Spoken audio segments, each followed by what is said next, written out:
Hey everyone, it's Istebrak. Today's video is going to be about line art. And line art is a very simple topic. It isn't like form where I have to spend hours and hours explaining like concept of shadow and cast shadow and physics and all of that stuff. It's actually a pretty basic craft, and it's really straightforward. The only real problem with line art is that it takes time.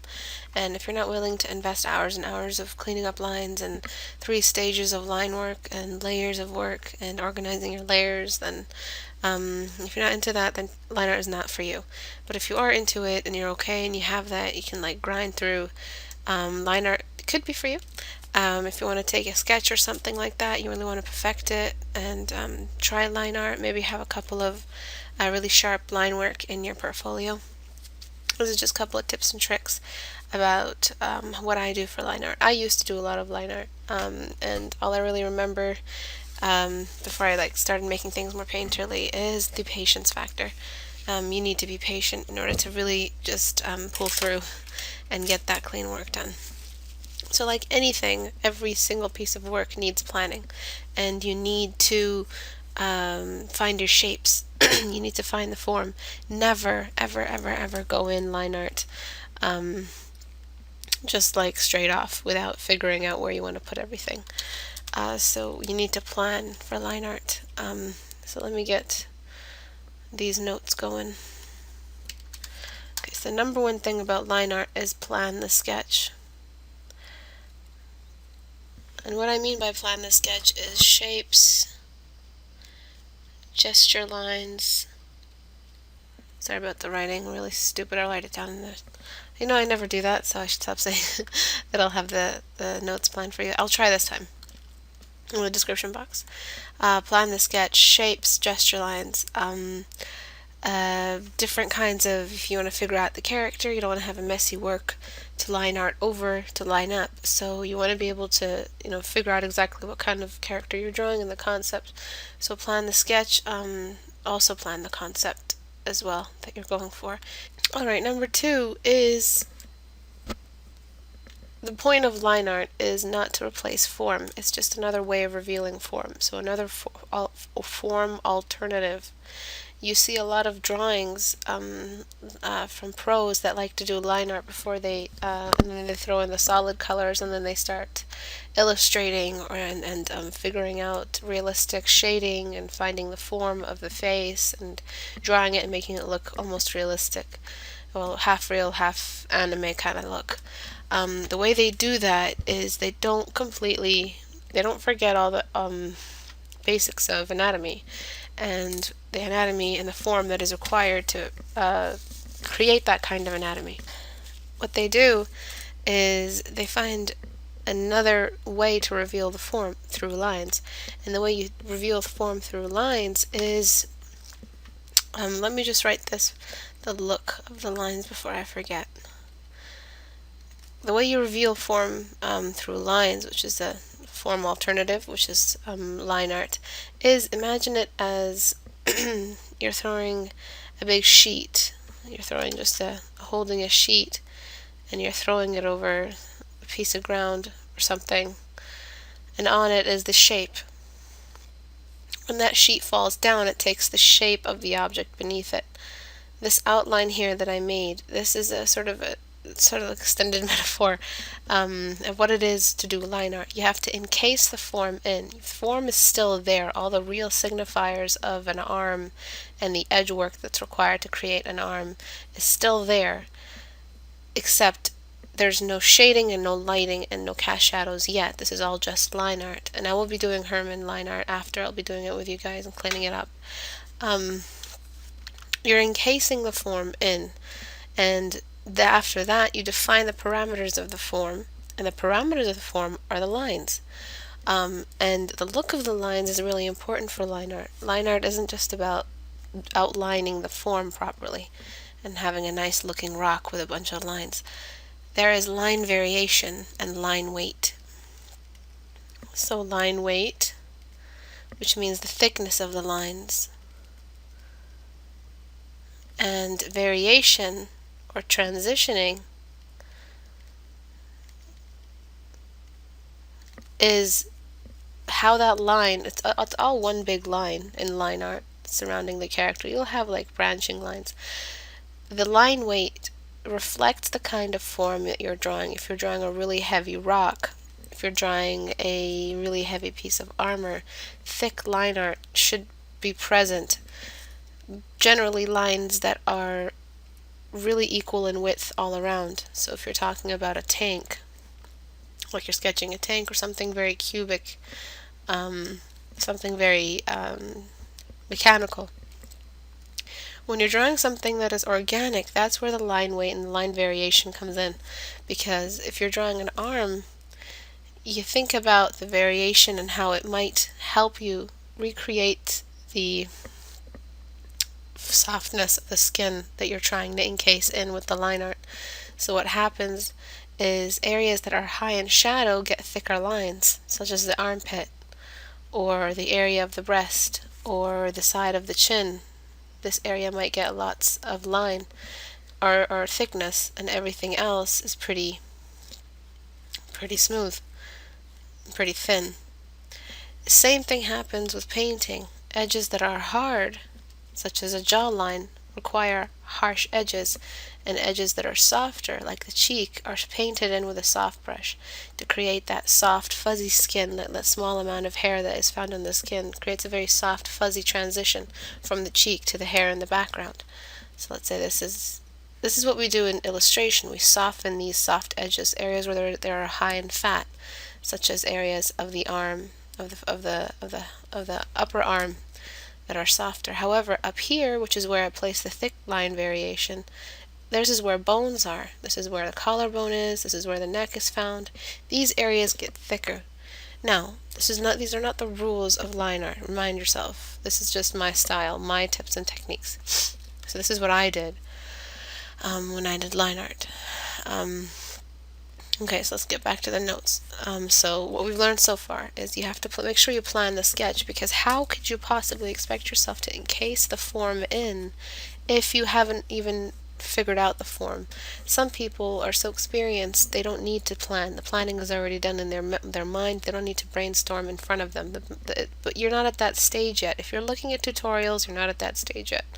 That's just the signifier. We all are still learning. I'm still looking at tutorials. Don't take it as me thinking that I know everything and I'm telling you everything because I know everything. No, I'm still a student. I'm just telling you what I know. Remember that. Planning the sketch is vital, because you can't figure out where the thick and thin lines parts are, and you don't know where the form is to encase it without the planning. It's really, really crucial for the next steps. If you jump straight into the form alternative, the line work, and try to figure out the form and encase the form, what will happen is you will guess your way through. You won't have any gesture lines, so it'll look stiff. Some of you suffer from this when you do line art. The drawing looks really stiff arms and really stiff legs, and crazy anime girl with her little skirt and everything else is really just mechanical. Almost looks like a robot. It's because you guys skipped the planning, skipped the beautiful softness of the strokes of gesture lines that help you through and help you figure out where to place the arm. This kind of stuff is still necessary. Line art isn't dodging illustration. Some of you do line art because you don't want to deal with realism. You don't want to deal with all that stuff. You want to just go into your anime world or cartooning world or animation world. And you don't want to have to deal and worry about painting realistically or becoming the next Craig Mullins. You just enjoy line art and that's what you want to do. However, I'm sorry to tell you this, but it is not a way to dodge realism. Line art, really good line work, stuff that you see in comic books. You see the amount of realism there. And line art is just another way of encasing the form. It's just another way of delivering form. If you're using line art and expecting it to hide away your inability to draw something anatomically correct, it's not going to work, because if you draw good, it's not that the technique and the knowledge are two separate things in art. Knowledge is knowledge. It's what you know. It's the anatomy, the realism, the form understanding, the physics of it, stuff you know that should be there. And technique is how you show it. The technique is how you stage it. Technique could be illustration, and it could be line art, it could be abstract, it could be impressionist, it doesn't matter. The point is the knowledge needs to be there. So you guys still need to do anatomy books, still need to look, still need to do studies. You still need to study the human form. You still need to jump away from your anime roots and find something a little bit more realistic and a little bit more wholesome in your artwork. A little bit more rewarding too. So planning is the part where all that is important, where all that comes in, and it is the most important stage. It's why I made it number one. It's what technically it makes sense, because you need to plan your work. You can't draw the head and then plan the body. No, draw the head first, then plan the body. Meaning like draw it all at the same time. Figure out the anatomy, figure out the pose, find some references for different kinds of clothing. You still need references on textures as well. In line work, you still have to represent textures, and depending on the kind of texture you're drawing, the thinness and thickness of the line change. So if you're drawing fur, of course you're going to have to start including some sort of texture work in the line art that reflects the thinness of the fur. So it could be a very thin line transitioning into a thick line of areas where there's shadow in the fur. If you're drawing armor, that's the same thing. If it's very solid armor, remember that difference between organic lines and mechanical lines. Mechanical lines in line art don't represent a softness area like I showed you with the cheek or the arm. Organic lines have variation. It almost looks like I don't know, like a belly or something. And mechanical lines don't have variations of skin level and softness. Unless you're drawing fur, that has variations because it's organic. But mechanical lines have a pretty consistent line width and line consistency. There isn't much variation there. So that's another tip that you guys might start including if you draw a lot of mechs and stuff. Stop trying to draw mechs with all these pretty soft lines. It's going to look really displaced and really contrasty. And you're going to be putting organic lines on top of a mechanical structure, and that's not really how the form should look after it's encased. So when I say encased form, I mean like if you get a reference sheet and you take away the colors, take away the light source, take away the textures, all you're left with are the edges. But you can't see the edges unless you have the form and the shadows and the lights and the edges. So what you do is you replace the edges with lines. The lines, however, are not outlining. It isn't like a border. This isn't framing work. Line art is not framing. Okay? Line art is not framing. Now, I don't know much about line art, guys. Like, I'm not saying I'm the best at line art. I'm not a comic artist. I'm not an artist. I don't do comics. I've never done sequential art. Maybe like once when I was a kid. But this is stuff that, from my knowledge of form and structure and painting and illustration, this is what I know, and I hope that it helps. So I just wanted to get that out there. So line art is not framing.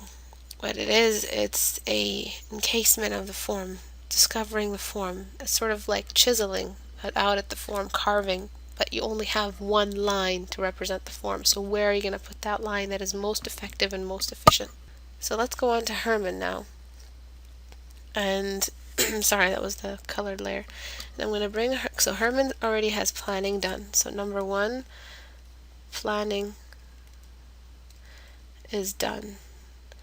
Now I need to encase the form. After I've encased the form, I don't have to worry about line thickness at this stage. I can just, encase the form, figure out where I want to place the main lines, and then I worry about line variation. So I get my eraser, and the eraser is a really big part of your line work. Sorry, I kept it in the same layer. Because you're going to have to use your eraser. And this is all digital, by the way. Line art is very different traditional because the eraser isn't always so neat in case form. So after you figure out the form, after you find it, the main parameters, you have to start including line variation. So you get your eraser. Usually what I do is I do a duo eraser brush combo. So whatever brush I use for my brush on Photoshop is the same brush I use for my eraser. Don't have two different textures or two different types of things. If you're using one kind of brush, use the exact same one, because you don't want to take away from any kind of like minute texture you want in the line. Line art doesn't always have to have this basic solid brush in Photoshop. It can have a tiny, tiny, tiny bit of texture in it, something like very sketchy, but not too sketchy, of course. So whatever you do with your, whatever brush you're setting on for brush, that's what you do for eraser. So let me set my eraser on the same brush. So that's my brush, and this is my eraser. Do you see? It's very easy to maintain the look of the line, and that's one thing you guys forget, is that there's so much cleaning involved in line art, a lot of cleaning, especially if you don't do layers. So if you have an eraser that looks like this, it's not going to help you. It really isn't. If you want that extra texture, go for it, but it's just, look at how quickly I got the exact same shape, and now I'm here brushing and brushing. This is just like the extreme of texture, actually. But it is basically like that. A lot of people do this. They forget to change their brush, or their brush is more basic and more edged out than the eraser is more edged out than their brush. So it's really, really important that you guys make the two eraser and the brush the same brush on your brush list. So now that that's done, let us go into Herman. Let us line out Herman. So let me change the layer. We have all of this in mind. The planning is done. Everything is done. And we'll keep referring back to our notes. So Herman is a pretty basic drawing that I did. I've really been milking him. I'm going to take down the opacity. Now what I'm doing, I've already done the planning stage. Now I'm going to map out the parameters, meaning I'm going to place lines only where I really need them. I've got a lot of messy shit right here, and I don't know what to do with it. What I'm going to do is I'm going to take out what I don't feel like is necessary. And instead of using the eraser, I'm just going to get a new layer, put down the opacity on the base layer, get a new layer, and paint over only the areas that I really need. So I think back to my illustration knowledge. The 6 dark spots are important. They always need to be there. What I usually do is have my hand on the Control Z, because the thing is with line art, another important factor of line art I forgot to include, which is in the line variation, is the speed factor. The speed of a line makes a smooth line. If you are really, really cautious, what you're going to have is a really jittery line. Like, I have a pretty steady art hand, and I still do jittery lines every time I try to go slow. But if I speed it up, the line is really soft. And you have to learn how to have precision and accuracy when you're doing these lines. And if you want to draw hair, it takes a lot of precision to make sure that you're drawing the hair all in the same direction. And especially when you're having lots of hairs, there's going to be a great deal of speed and guesswork and confidence. A lot of confidence is involved with line art. Okay, so remember that. So these are my vital encasement points, and I need them all the time.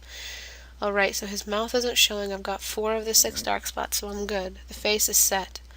It's mostly when I take care of the 6 dark spots, and you can opt out too for 4. That's when I feel confident, because I know nothing can go darker or thicker than that spot. So I'm going to reflect that knowledge that I have about illustration back into line art, and I'm going to say, okay, since these are the darkest areas around these areas should have low line thickness. So because they're the darkest areas, part of the 6 dark spots of the face, which are really vital in creating a familiar face structure, everything around them has to be thinner, and they have to be the thickest, because there's no shading in line art. So what you have to do, unless you're doing a layer of shading, cross-hatching and whatever, but in this case let's think of it as just as lines. If you're doing just lines, you're going to have to make sure that the line variation changes, and it's thinner around the areas that are the thickest to reflect that form better. And this is how you encase form. You keep the shadows there, but the shadows, of course, there's no shading, remember that. It's just line variation. That's all you have. That's your crutch. Okay, so there's my soft, confident brushstroke-ish. And I'm just trying to find the areas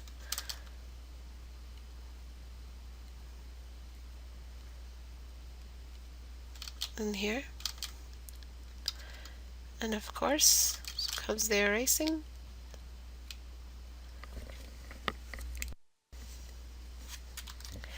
Yes, there is a lot of zooming in with this. Like, I have a habit of zooming out.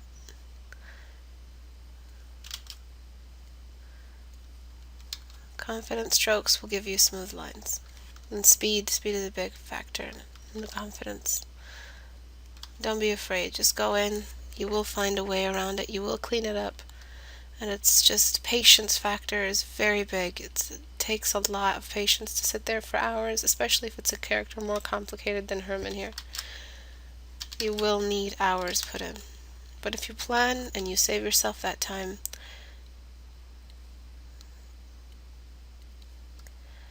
you will be okay. Okay, so I'm basically working around these darkest areas. I can thicken them up as I go. Play with the form.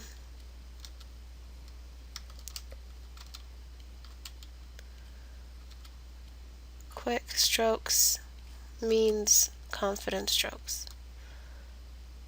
But of course, it needs practice. Sometimes, when I was a kid, I used to just sit there and practice drawing a circle.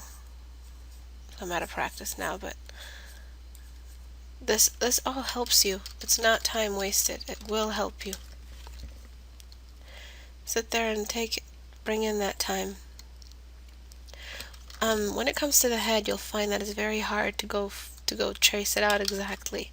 What you need to do is, instead of cross or back scratching or chicken scratching, whatever it is, what you can do is break it up into parts. So if you have one big dome-like structure, draw the dome in your head, or look at the sketched part, and just go in. Keep the speed factor going, break it down to as little strokes as possible, and you'll be able to create a nice dome structure. Look at this. You guys will be able to do that. Excuse me, by the way, I have a cold, like always. So, I'm a bit stuffy. I do apologize. It can be very annoying listening to a stuffy person talk.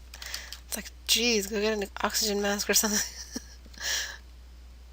Okay, so basically just doing what I told you I was going to do. Just cleaning up, erasing, finding out, encasing the form in. And the thing is with form and finding it and encasing it, you will make a mistake. You will have to erase your line until you get it right.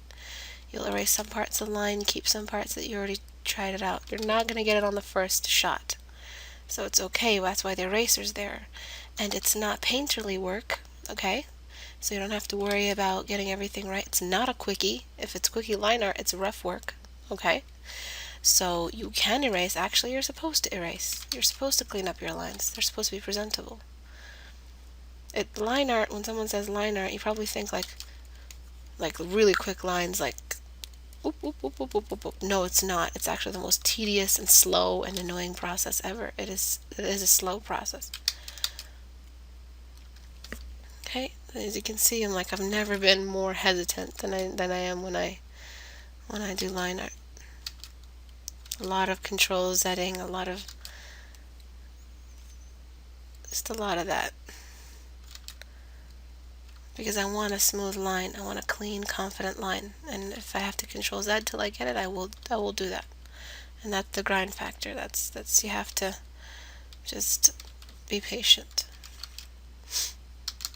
Okay, so I like the way the line sort of tapered off near his lips, because it showed that the hair is getting thinner in that area and shorter, not as thick as the mustache as it goes out.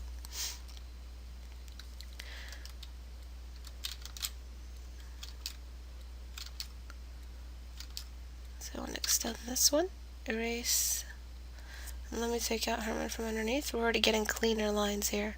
And after I encase it, I'm going to go in with line variation. So you're going to see how much better the line works after step 3. Right now I'm getting really clean basic lines. And what I usually do is I'm painting on 65. Sometimes I paint on 100, depending on on the thing, but 65 opacity, 100% flow seems to work for me. I always seem to go to that as my comfort zone. And after, to get thicker line, I just duplicate the layer, and it gives me the thicker line. So line work isn't something that's not my favorite thing to do at all. I love sketchy work. I love it. I love that, seeing the roughness, seeing where the shapes were, where the planning was, because it's learning. It's learning opportunity, seeing a professional artist and all the planning that they put in.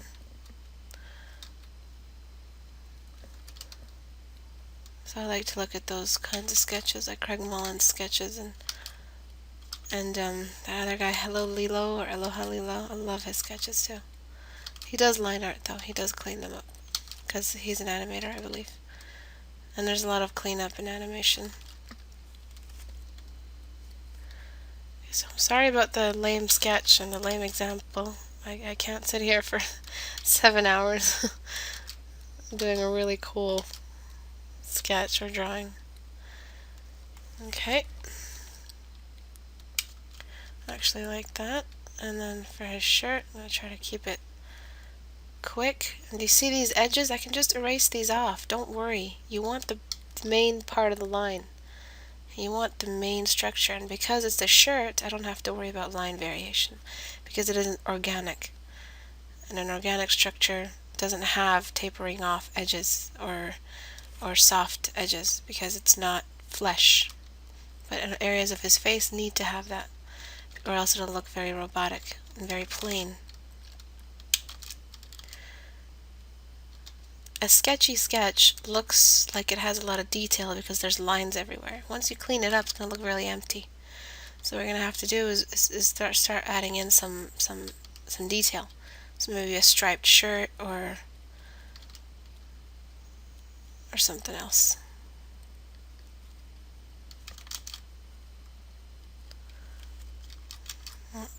Actually, let me just figure out what I'm doing with him, and then add the detail in later.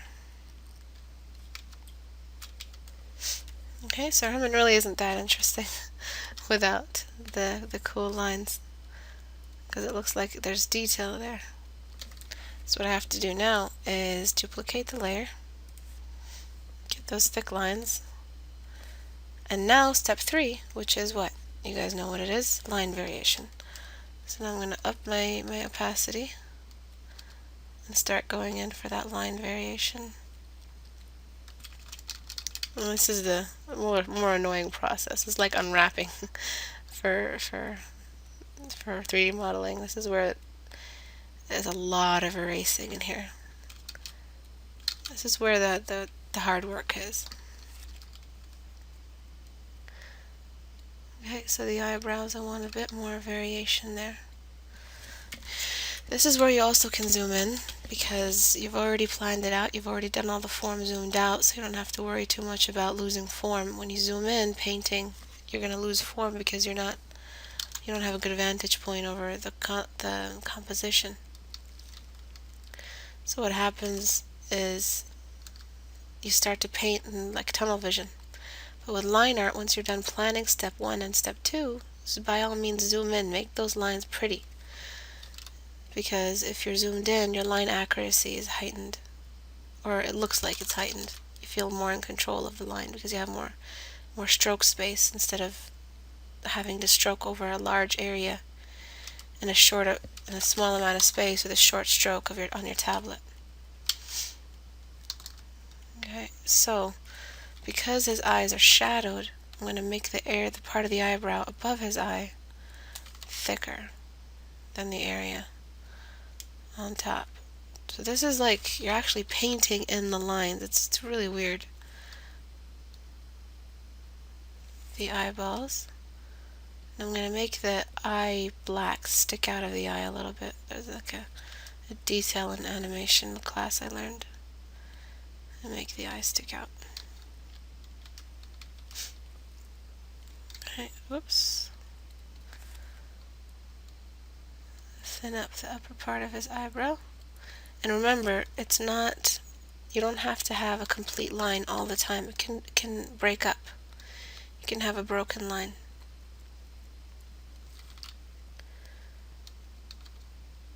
and the hair gets thinner as it goes out. So I'm going to taper off that line as well. I never really liked the look of clean lines. I'm doing this video because a lot of people have asked about my technique, but sketchy is definitely my favorite because of all the back work and backpedaling. It's really just there's a small market for it, unless you're an animator, then you have to, or you're like the cleanup crew in animation where you have the keyframes like sketched out, and then they have like another crew to clean it up and paint it and color it. Usually the director or the main artist just does the sketchy parts.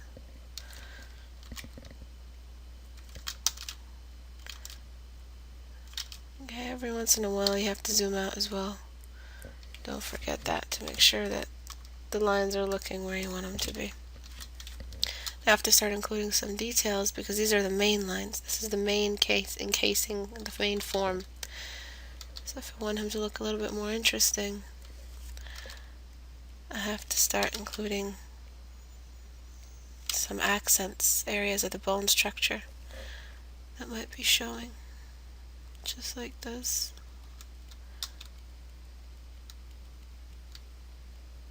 And I'm already getting a shoulder cramp.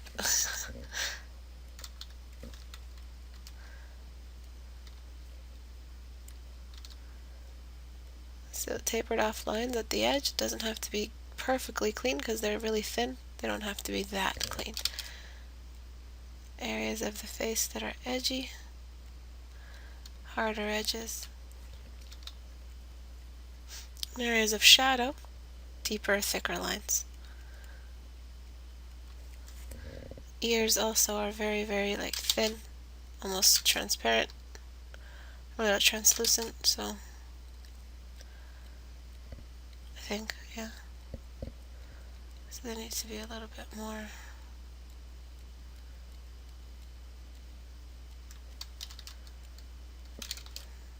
thinned out.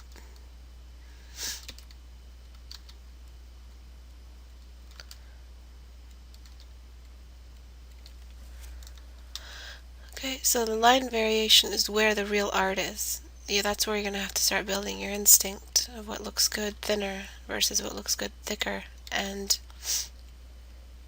that's where you're going to have to start breaking the rules. Because like I gave you a couple of rules now, thick mechanical things have pretty consistent line width. There's not much variation as an organic subject. You can break those rules, but not until you really practice and you really invest some time into your trade.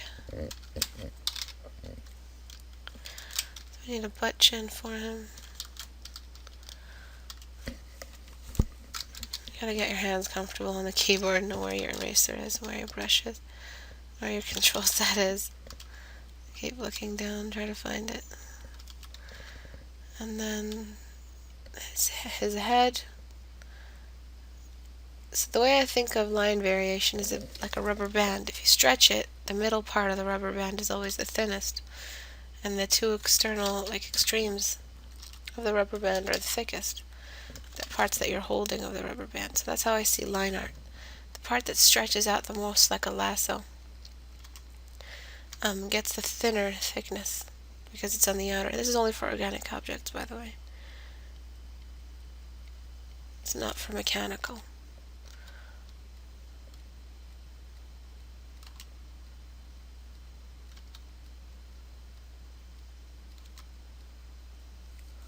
Okay.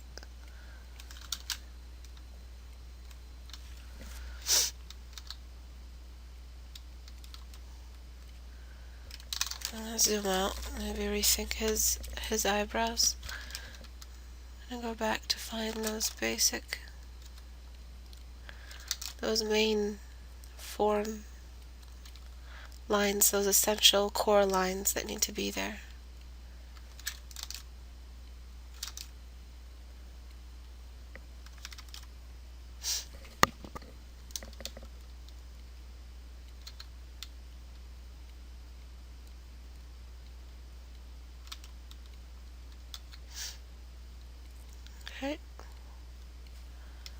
Zoom back in and clean up my mess.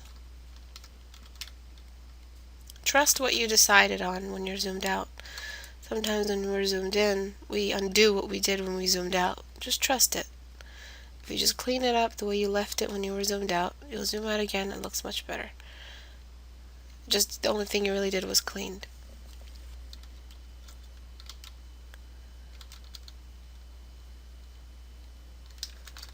Okay, so I'm thinning out the area of the eyeball. The eyeball isn't so dark, so the line for the eyeball should be thin.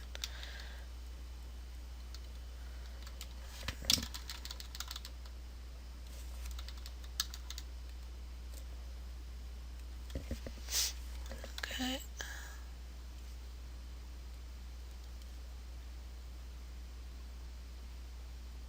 So Herman did have colored eyes.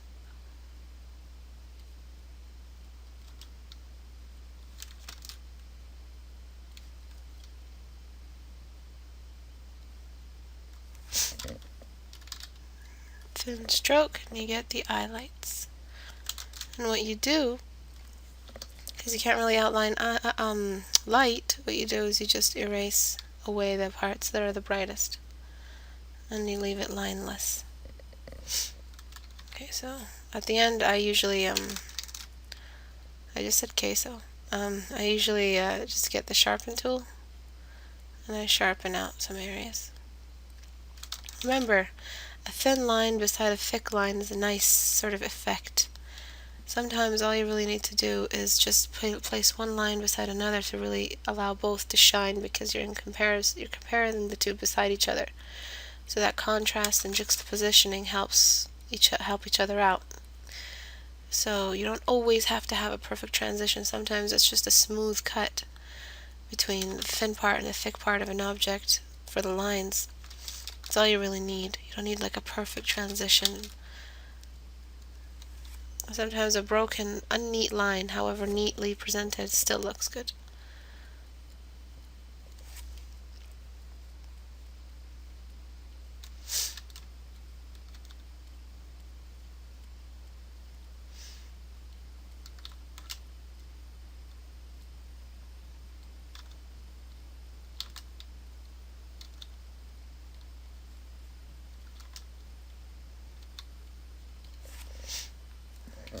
Okay, his mustache is not even.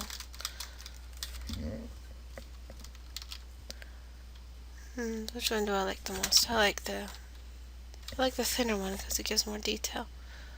So I'll just erase this.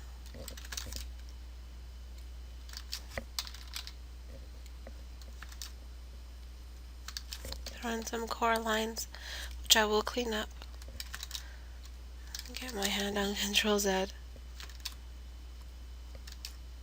Control Z for the Americans.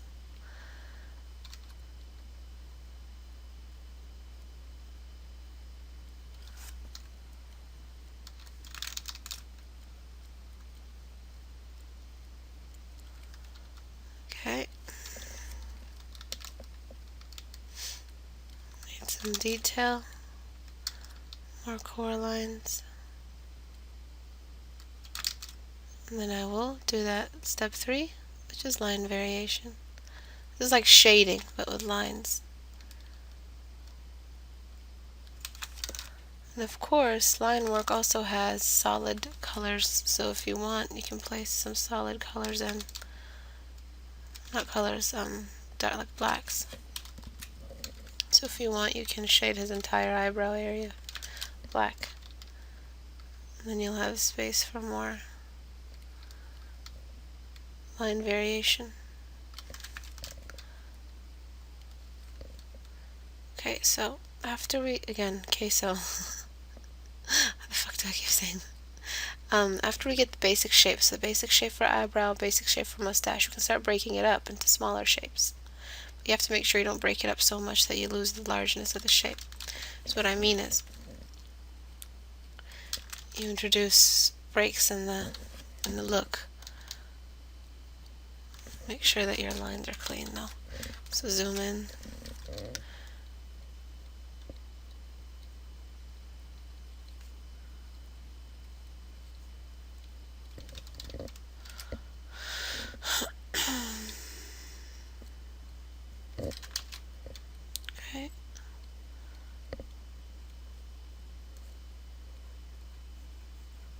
want to keep that pointy part the extreme, and everything else just moves from it.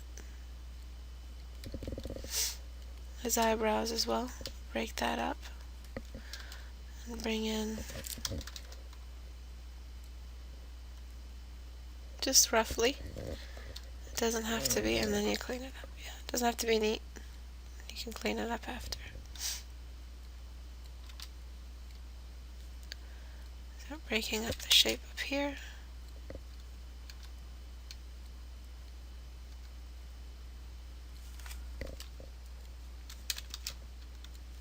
We'll work on the nose in a sec. It's like you're, again, painting lines. It's a funny feeling.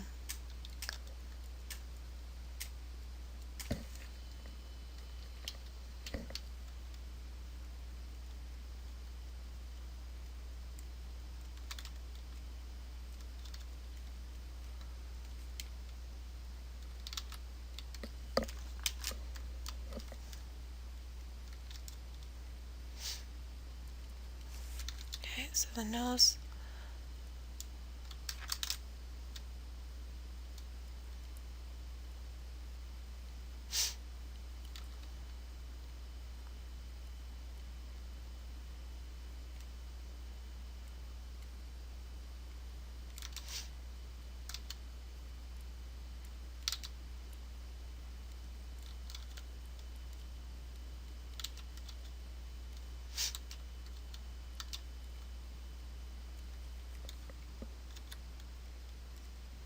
So the most important thing is the planning.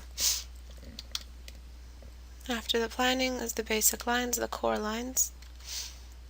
And then after you get the core lines, you erase at the core lines. And through the core line, through erasing them, you find the form, because you've encased the form in.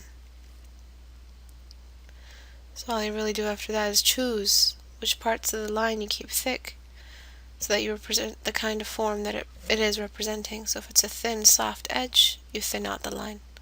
If it's a thick edge, you thicken up the line. That's really it. Line art is really basic like that. It's kind of fun in that department. You don't have to worry too much. The most important thing is the knowledge factor, the realism, the form that you're representing, and then how you break the rules and create a caricature, such as I did. Oops.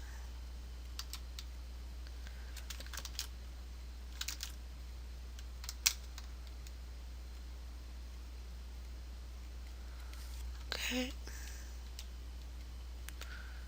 Add in some more wrinkles.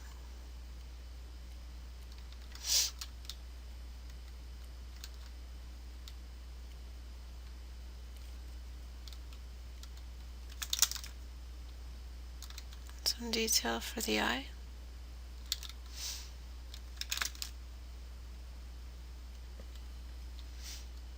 So basically the waterline and the tear ducts.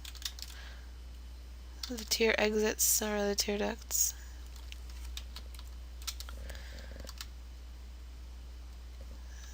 Some detail there. Might wanna, because in the drawing I have his shading to reveal where his mouth is. So over here, maybe I would want the frown.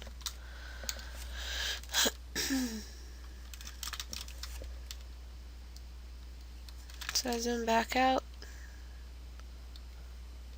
Try to find areas of his hair, of his eyebrow that I want to break up into smaller parts. And because I removed the sketch so quickly, and because I didn't determine where the smaller parts would be in the sketch, I have to break up the larger pieces, but you should already plan where you want smaller parts of the big parts.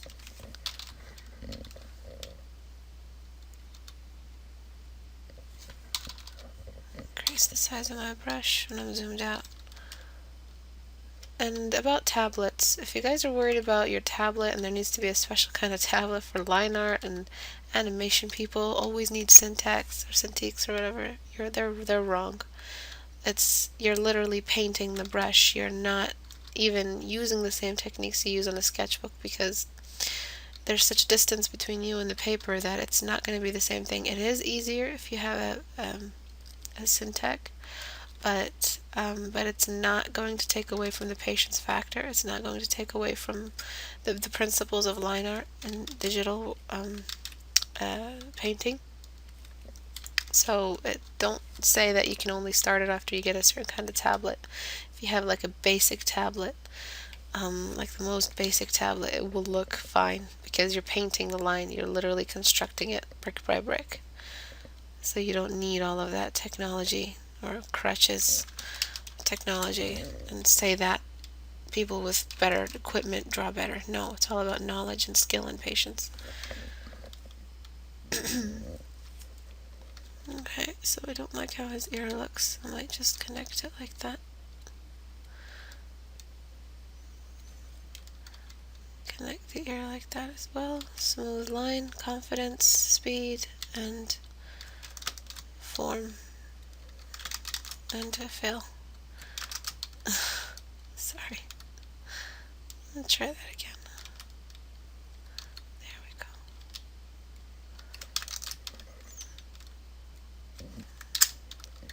Just gotta save 1 second. It's probably gonna take forever. It's a big file. Because I've got Lucy in here too. This stupid sketch I did. That probably sounded cocky, I'm sorry. Okay.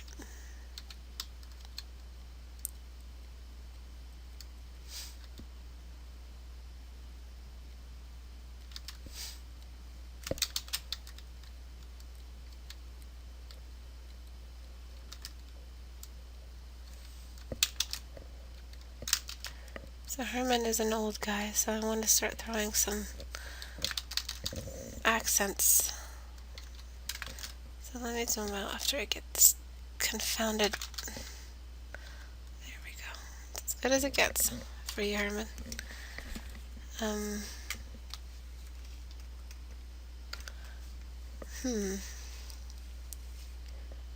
Okay, so I'm gonna throw in some buzz cut hairs up here. This is where the detail comes in. It's the fun part. Some dots. Okay, I'm gonna throw in some circles, like old detail, because this is the only place you don't have textures. You don't have anything. You just have this stuff. His mole. You probably thought I forgot it, but I didn't. It's a little bit more wrinkles. I'm going to thin out the brush a little bit. Throw in a little bit more. Around the eyes. Poor Herman's got it hard in life. Some more of those old man wrinkles, some liver spots. Okay. Throw in some loose hair. So sometimes when you make hair, you have to make the shape of the hair, but you also have to get some lines in and throw it in there. That's a little tip, and it makes the hair look really good. And if you guys are going for anime, the shine is also outlined, and then you've got breaks in the hair, and you've got hair pretty much. So that's another tip you guys could use. Just small strokes of hair. Thin out your brush, and wherever there's hair, just throw out actual just lines, just like this. Whoop, whoop. Really useful. And creating like a hairy look, of course, because you're drawing strokes of hair. His beard is short near the top. I throw in some hair from his nose. Some detail on his lips. And then I need a more defined Adam's apple, so let me see what I can do.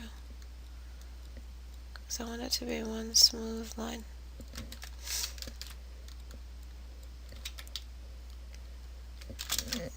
So this is all really basic. Do you see how we broke up the process? I didn't try to go in and do all these details right away because I just frustrated myself. You have to take it slow, break down, break down the process. Excuse me, I'm gross. Forgive me. Okay.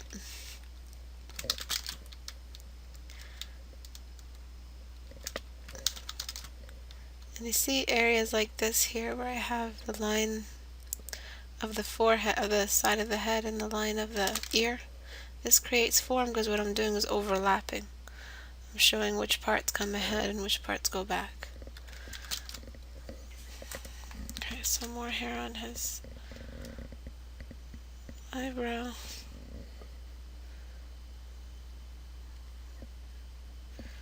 When you're doing hair structures, you have to draw lines inside the hair structure parameters as well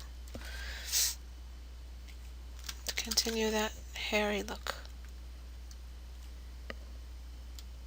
And all of this is lines, like I'm not cleaning up anymore, you see, because the line is so thin.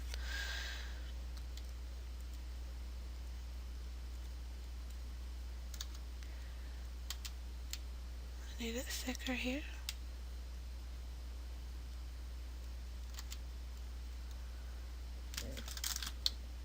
Okay.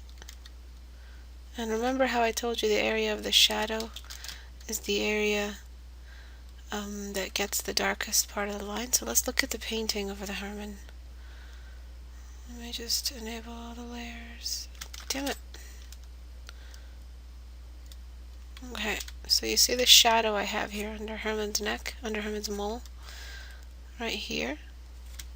That's what I'm going to be duplicating, even though I did soften it up a bit, on the Herman line art.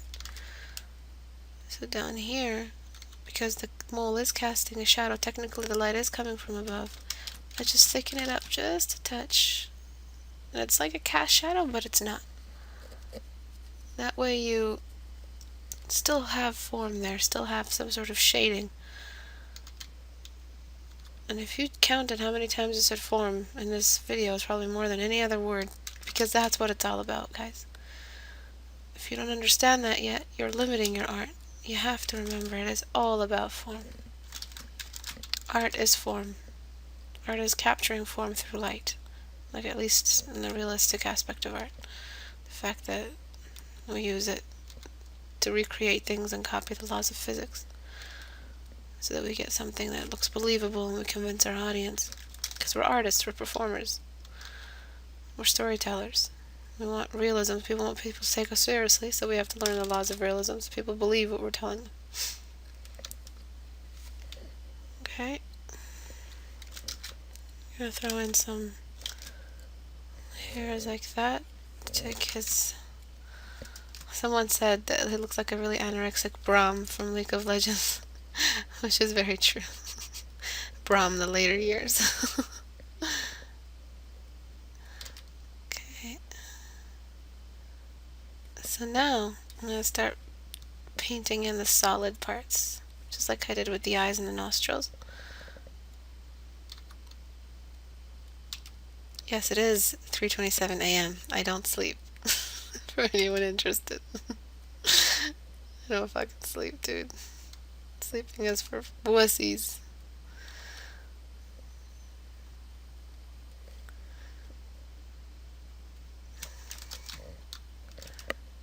Okay. Remember, this is very important. Areas that are pure black are going to cast a lot of attention. So be careful. Because they're just the thickest line. They're not a line anymore. They're just a bunch of lines. They're just a fat, lardy line that are attracting all the attention. So be careful not to make it too thick. Leave it only for the areas that really need it. So as we look at the neck, do you see how solid and boring it is compared to everything? Because the line isn't broken yet. We need to break the shape of the neck, make his neck skin look more brittle and broken and old and saggy. Because he is an old saggy fart. Okay. I'm going to change his Adam's apple. I don't like it. Let me zoom out. At this stage, you go back to the planing planning mentality. Yeah, that's my control setting. That's my keyboard not rested properly. Damn it. Hoop. Nope. You. Nope. Okay. Oh. Damn it. Damn you.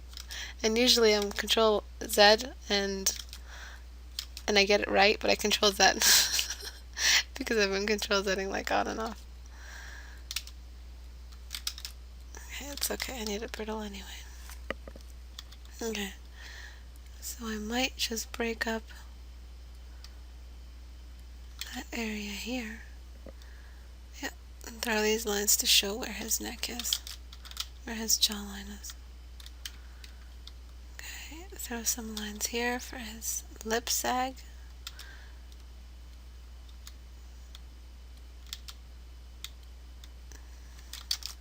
Thicker where the shadow is, thinner where the less shadow is. Yeah, that didn't sound so eloquent, but I hope it helps. If you guys have any requests, please ask me. I will do the video. That's it. It's that easy. Pay now. $59.99. I need some... I'm joking, it's not $59. I need some ear hair. Okay. Now, I'm going to add some stripes. So I need to clean up these lines here. Now, I'm not going to make the fabric too varied because it is fabric. It's no longer organic. So I have the opportunity to not give a damn. Okay. Okay. I'm just trying to make it less thick. The same thickness all around, but just a little bit less thick because it is taking attention away.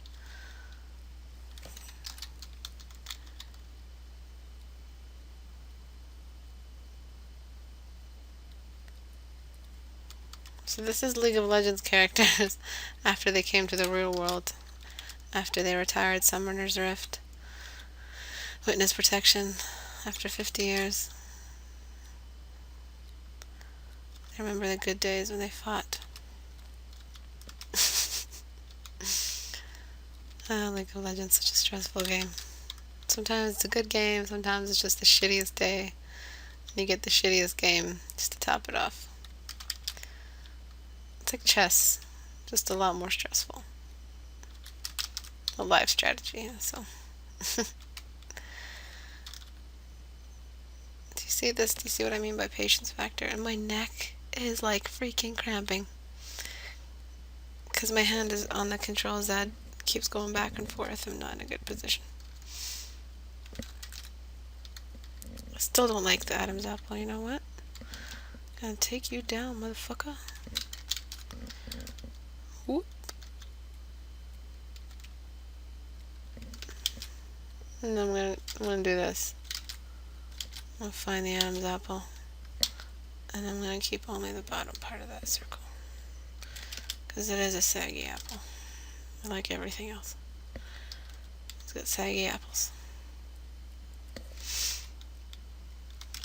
Okay. Oh, what the hell was that?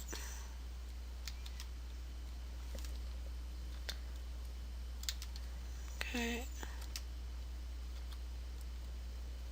Speed, remember. Not the drug. Then maybe a little bit of drugs might help you through this tedious process. I'm joking. Drugs are bad. Okay. Don't do drugs. Come on, Istebrak, you can do it. Put a little Ista to it. It's getting a bit late, so I'm going to start making dumb jokes. Beware.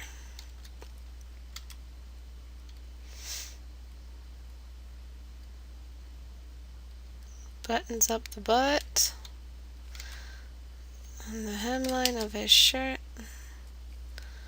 And if you want, stripes, man. This guy owns a bowling alley now. Brom owns a bowling alley. That's line art, guys. Nothing too complicated, really. I mean, this form still is there, but no more concentration on lights and all that strenuous material and light sources and form and color theory, unless you want to add color. But the thing about line art is it can just shine on its own. You don't have to color it. It can just be, staged all by itself in its nudity, because it's line art. The art of the line is in the line of the art. So you're good.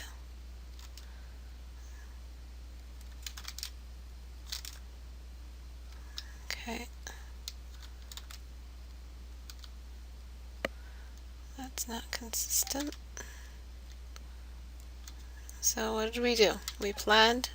We threw out some basic core lines, encased the parameters of the form. We duplicated the layer so that it becomes a little bit more dark. Then we worked with 100%, and we started finding line variation and organic versus mechanical, or basic or non-organic structures, so clothes versus skin. Lines for the face are more varied. There's more valleys and hills, and there's more thinness and thickness. Lines for technical or non-organic things, or material, or whatever, they all seem to be the same variation, same thickness, same width. Okay. And let me get this out of the way. This isn't my best work. I'm sorry, I did have to rush it, but I hope it explained line art a bit better. It is very basic. Don't forget to plan.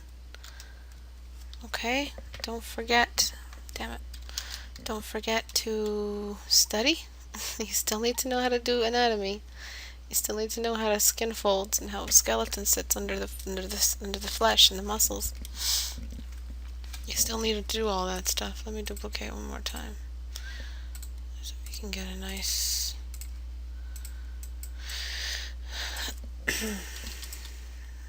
oh, look what we have here. Look all the skeletons in the closet. Oops. Damn it.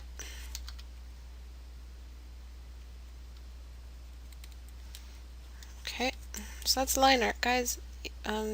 Variation is important because it reflects the form. And all you have is the line to represent the form. That's all you have. He's your only friend.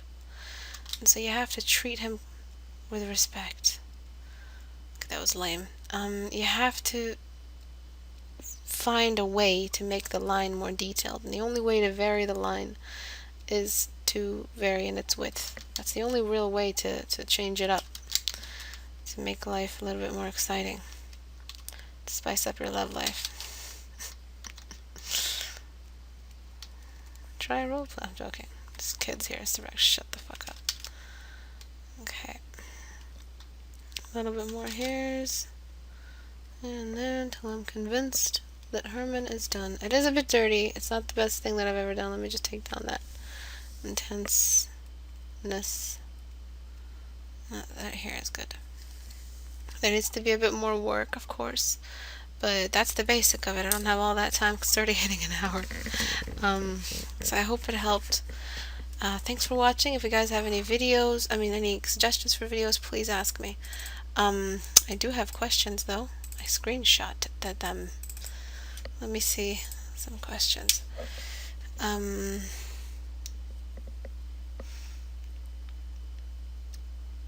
Reflected light as it deals with color. So that's a big question, and I do talk about it a lot in my videos. I did talk about it in how to paint with a light source. The video, I think, a couple videos before this one. If you take a look at it, I do talk about how light deals with color. Reflected light, meaning, I'm not sure exactly what you mean, reflected from another object on the color, or the light reflected back from the color that is being revealed. I do talk about all of that though, so take a look at that. I hope that helps you. If not, ask me the question, ask me a bit more specifically, exactly in what case, what scenario, what color, and I'll be answering that in my next video. How colors change during nighttime, and how to use light to make a painting more interesting. Well, what makes an painting interesting other than light? I mean, light is the reason why we see everything. The way to make it more interesting is have a primary light source, try this, and then get a secondary light source that's a different color. That creates a clash between the core shadow and the highlighting. And what happens is that, and I do have a video on that too, how to paint with a secondary light source. You can take a look at that. And I do explain how to use the secondary light source to reveal parts of the form that are in the core shadow of the primary light source. I do talk about all of that in there, so I hope that helps you. How colors change during nighttime though. At night, there's no sun. During the day, colors are more saturated because the sun is there. A red fire hydrant looks more red. A tree greens look more green because the sun is out there feeding the colors, allowing the colors to live to their full potential. At nighttime, you don't have much. You have just the glare of the moon, and that's it. And because of the atmosphere, usually the night outside looks a bit bluish depending on the kind of atmosphere, so that's going to be the general wash. So colors at night always go through a see-through film of blue. Everything has a blue desaturated tint to it, and most of the time it's not blue, it's just a desaturated gray that kind of looks blue when you put it beside a yellow or a red. So usually at night it's not the real version of the color, it's really desaturated, sort of like shadow ghost of the color. So the red is not a red, it's a cooler red, it's almost a purple. The orange there's no oranges at nighttime. It's a really pale kind of gray red, gray pink. Everything has that tint to it. Yellow is non-existent at nighttime. It has a really white look to it. Green does have a little bit of visibility, but it does have that turquoise look because the blue is over top. So it's a combination of blue and the color and a cool down.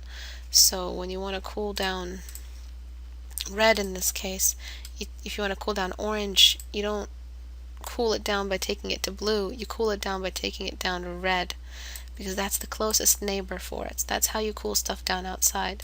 If you have a green and you want to cool it down, you don't take it to yellow because that's not going to cool it down, it's going to warm it up. You take it to turquoise, and then after turquoise is blue. So remember, it's not blue and then green. It's not green and then blue, it's green, turquoise, and then blue. So blue-green is where you need to go. With blues stay blue at nighttime, if you've noticed. They do have a bit of a desaturated tone because the sun isn't there, but they do stay generally very blue.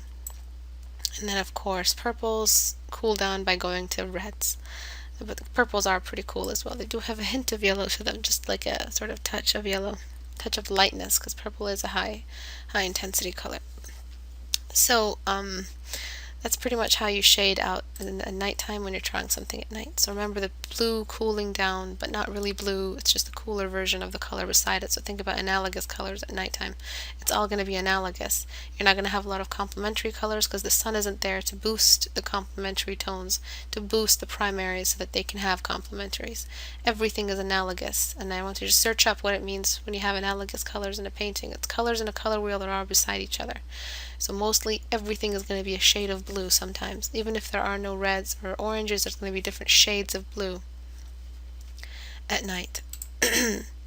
How to draw ears, if you did not already do one. I have not done a how to draw ears video. I do need to do one for you.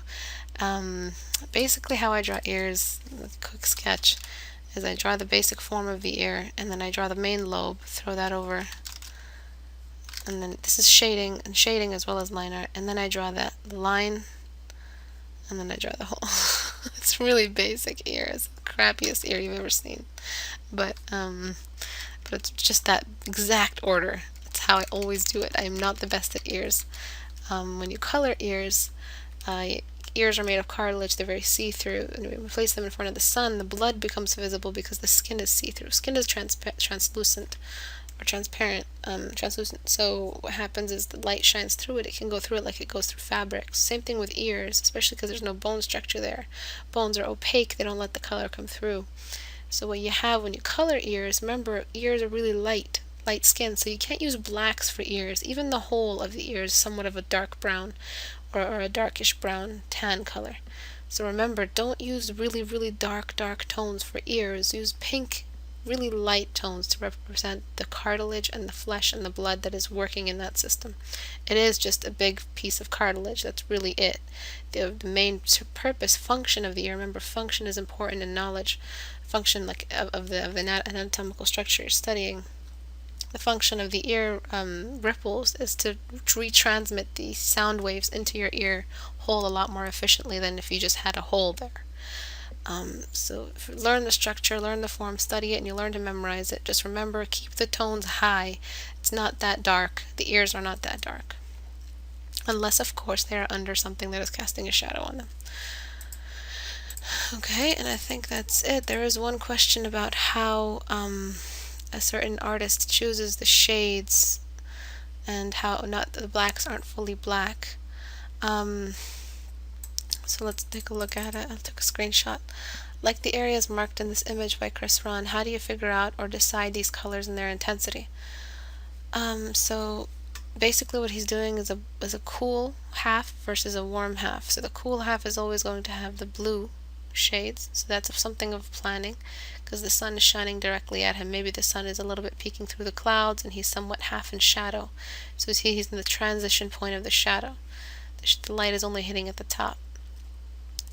Of course, you never use black in a painting. You never use pure black. You never hit that area because you're not hitting pure white. You're not going to hit pure black. That's too much contrast. He's kept everything pretty soft at this point. There is a level of black in there, but it seems to have a bit of a caution to it.